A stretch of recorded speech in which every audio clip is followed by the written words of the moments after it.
வணக்கம், நான் உங்க காயத்ரி. சின்ன வயசுல அப்பா புது வருஷ காலண்டர் வாங்கிட்டு வந்த உடனே நம்ம முதல்ல பாக்குற முக்கியமான விஷயம் தீபாவளி என்னைக்கு வருது, எத்தனை நாள் லீவ் வருது அப்படிங்கிறது தான். அப்படி தீபாவளிய ரசிச்சு ரசிச்சு கொண்டாடின கடைசி தலைமுறை நாம தாங்க.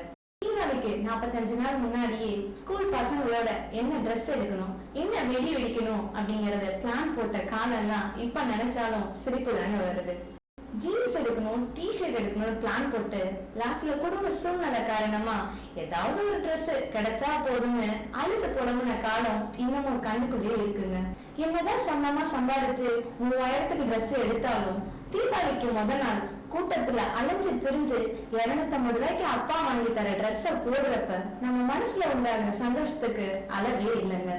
தீபாவளிக்கு ஒரு வாரத்துக்கு முன்னாடியே முறுக்கு அதிரசம் பலகாரம் செய்யறப்ப திருவிழா கொண்டாட்டம் நம்ம மனசுக்குள்ள வந்துடுங்க.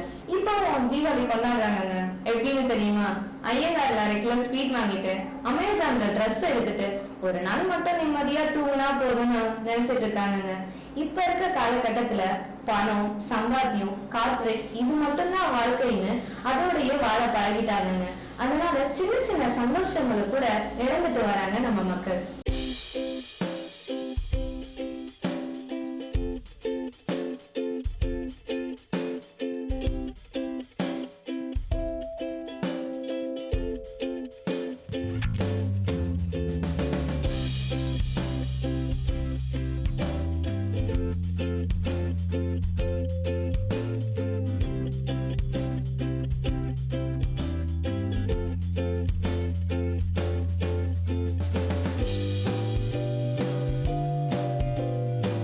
இந்த நிகழ்ச்சி உங்களுக்கு பிடிச்சிருந்தா லைக் பண்ணுங்க, உங்க ஃப்ரெண்ட்ஸ்க்கு ஷேர் பண்ணுங்க, நம்ம சேனலை